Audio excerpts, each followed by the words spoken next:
What is good, YouTube? Welcome back. Today it is Lazy Daze Tubby, and I'm back at it again doing some more history reaction for you guys today. And it is some more extra credits, extra histories content for you. And it is their series Ibn Battuta, and it's episode 2, the Mongols and Mystics. I'm really looking forward to finding out what they've got in store for me today. I'm really enjoying this series and just finding out a bit more about the culture and not necessarily the wars that were sort of going on around this period of time. So if you guys haven't already, please head over to Extra Credits page. A link's going to be in the description box down below.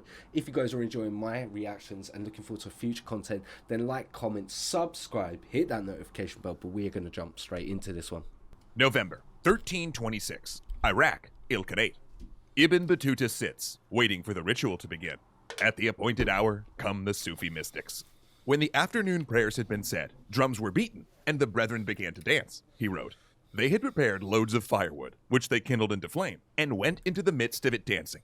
Some of them rolled in the fire, others ate it in their mouths, until they finally extinguished it entirely. Some of them will take a large snake, and bite its head with their teeth, until they bit it clean through. This is Islam as Ibn Battuta has never seen it, and it will make a lasting impression. Very interesting. When Ibn Battuta was in Egypt, two separate holy men prophesied that he would travel far to the east and settle in India, and that made a certain amount of sense. The Sultan of Delhi was actively searching for scholars and judges to fill his bureaucracy, and paying them handsomely. So, when Ibn Battuta got done with his pilgrimage to Mecca, he decided to just keep going. Because not only was he seeing the world, he was making a profit doing it. You see, on his journey, he'd found that rulers often gave pilgrims lavish gifts, and a young Qadi got even more spectacular rewards. He'd heard that the further he got from the Islamic core of the Arabian Peninsula, the more generously a young scholar would be rewarded. Therefore, he made a vow to keep traveling, to see as much of the world as possible, and to never take the same route if he could avoid it. His eventual goal was India, but he might as well have some fun and make some money on his way there. After all, he might spend the rest of his life in India and never get another chance to see this part of the world.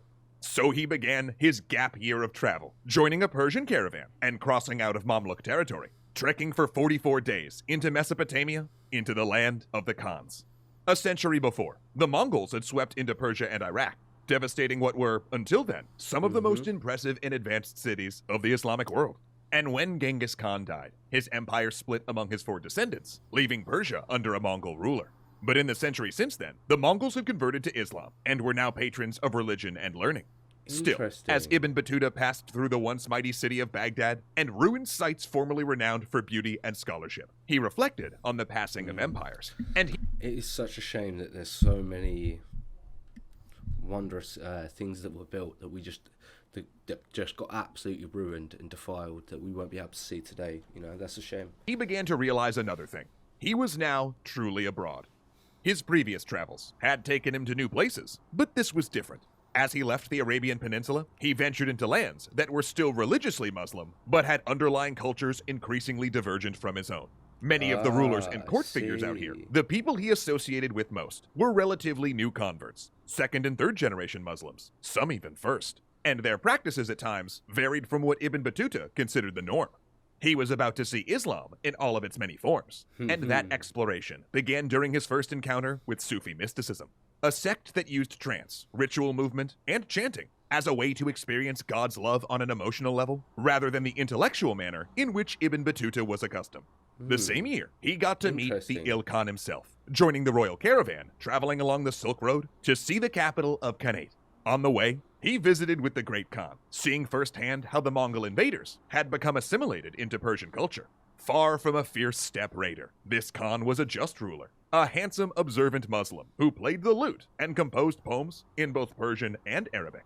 His kingdom was mighty and powerful. Ibn Battuta did not know it then, but when he next passed through 11 years later, the mighty Il-Khanate would be no more, its ravaged landscape filled with warfare and death. But that's in the future. Shame. Now, he bade the Sultan farewell and reached the Khan's capital, exploring its enclaves of Venetian, Genoese, Arab, and Chinese merchants before touring the Euphrates and then heading back to Baghdad. But it was time to get on to India. His gap year of religious tourism was coming to an end. Imagine just being able to take a year off and just go touring. But first, a side trip back to Mecca to make the Hajj pilgrimage again, because who knew if he'd ever get another chance? Yet that took longer than expected. He'd overextended himself a bit. In 1 year, Ibn Battuta had traveled 4,000 miles, and when he finally arrived back in Mecca, he was so exhausted and ill that after the Hajj, he took a full year to study, pray, and recover. But after that, it was off to Delhi. He went south to the Red Sea, traveling by ship, until he was blown off course and became too seasick, so he had to continue his travels on land, often walking across the mountains of Yemen. But eventually, he made it to southern Arabia, where Muslim ports controlled the Indian Ocean trade, where he could get on another ship to India and settle down at a real job. But first, a side trip. I mean, because Africa was right there. And look, he might never get back this way again. So he jumped on a ship and went on a port-hopping tour of East Africa, visiting the Christian kingdom of Ethiopia, as well as the Muslim courts of Mogadishu, Mombasa, and Zanzibar. There, he saw how Muslim merchants had settled into the ports, converting local... What a life this man has. Imagine just going, oh yeah, we'll just go here first. You know, this might take 6-7 months, but it's okay, you know, no worries. And intermarrying into African families, their languages blending to create what we now know as Swahili. He saw the African section of the vast Indian Ocean trade, with merchants loading vast quantities of gold, ivory, spices, and perfume ingredients into their triangle-rigged ships, along with enslaved Africans captured from kingdoms further inland. And in these port towns, Ibn Battuta first saw societies where Muslims were the minority, where the elites and rulers didn't share a religious tie to the majority of their populations. But these were no frontier ports. They were cities, whose rulers lived in palaces with indoor plumbing. Elites dressed in silk and ate off porcelain, both imports from China. He saw great mosques and mansions carved from coral. Mixed cultures formed from Islam's economic dominance of the maritime networks. But again, his time was running short, the monsoon winds changing and blowing back north. So he hopped on a ship back to the Arabian Peninsula, where he could finally travel on to India. But when he arrived on the southern coast of Arabia, he realized it would be cool to see the Gulf of Oman. Though that was a bit of a disaster. Their guide tried to rob and murder him, and Ibn Battuta only escaped after fending the man off with a spear. He reached the Gulf dehydrated, half dead from illness, and feet bleeding from the trip. It was a close... Holy shit! What a fucking life! What a life! You know, what a life! But you would have to, like, defend yourself in those times. Like, fucking hell. Fucking hell. Call. And, you know, probably an indication that now it was really time to head to Delhi. Become established. But first, a side trip back to Mecca for the Hajj for a third time. After another year of study and rest, Ibn Battuta was finally ready for India. For real this time.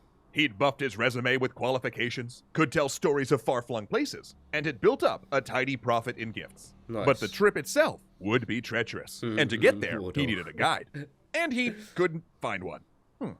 Okay, no problem. Because everyone knew that the Turkish Silk Road caravans linked Anatolia with India. And if you joined them, you'd get there eventually. Sure, there were more direct routes, but he'd seen that stuff already. He went to Cairo and met up with a traveling buddy.